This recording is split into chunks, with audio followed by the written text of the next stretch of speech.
rails de la vie, bon, en tout cas face au gouvernement ce matin. Alors, est-ce que la marche prévue par les EDDH tient ce vendredi? La marche qui a été prévue depuis très longtemps tient. Elle tient, elle aura toujours, comme nous l'avons dit, départ pour le départ la colonne de la paix. Et nous en avons discuté avec le ministre de l'administration territoriale, le gouvernement, vous n'avez pas le ministre de l'administration territoriale, et un responsable du ministère de la Sécurité.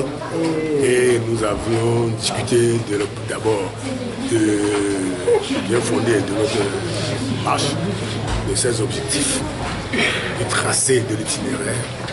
Le seul problème qui s'est posé, c'est sur le point de chute.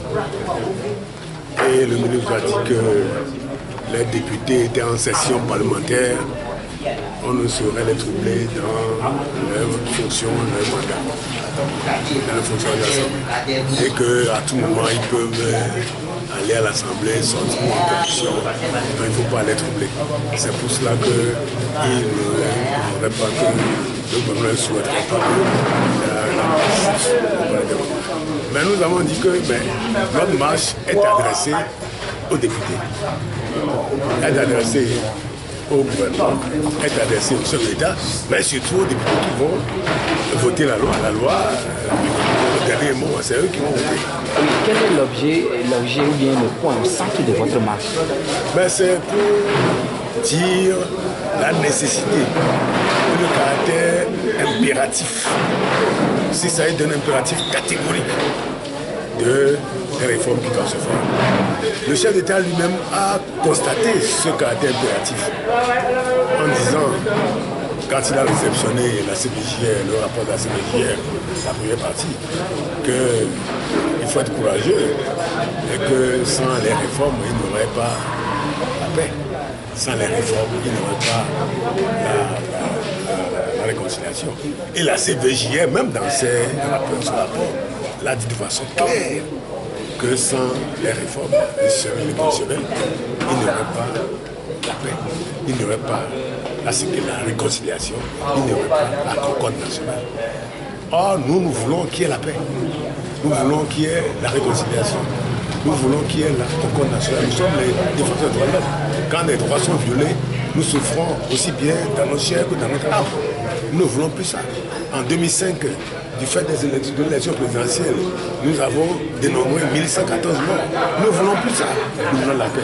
Et c'est pour ça que pour nous, il est impérieux que les réformes qui doivent assurer le caractère paisible des élections, qui doivent assurer la réconciliation nationale et qui doivent assurer la concorde nationale, que ces réformes se fassent dans les élections. Au même moment que vous appelez à la marche, il y a une procédure enclenchée au niveau du Parlement. Est-ce que ce n'est pas une marche de trop? Au contraire. Mais les ODDH ont des moyens de pression. C'est la marche. Les manifestations constituent des moyens de pression. Moyens de pression sur les députés, moyens de pression sur le gouvernement, moyens de pression sur le chef d'État, pour que ce qui est indispensable, ce qui est un impératif catégorique, puisse être réalisé et fait par eux. C'est tout, c'est un moyen de pression. Et donc, tant que le texte ne sera pas, tant que ces réformes indispensables n'auraient pas été adoptées et mises en œuvre, nous continuons de manifester.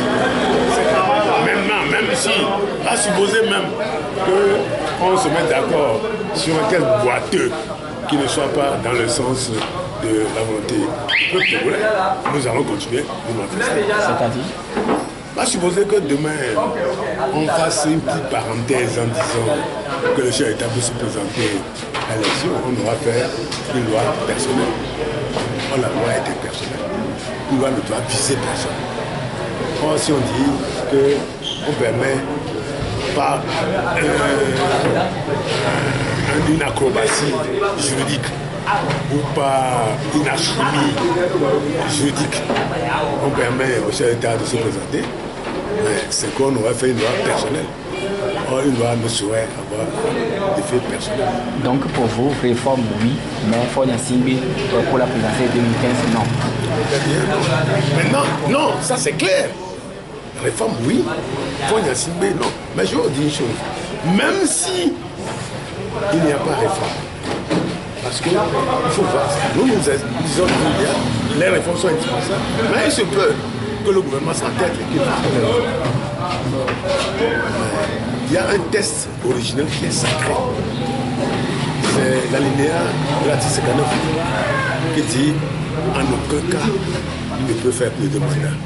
Et je peux vous assurer que avec ou sans réforme, il ne sera plus à faire plus de mandats dans notre pays. Merci.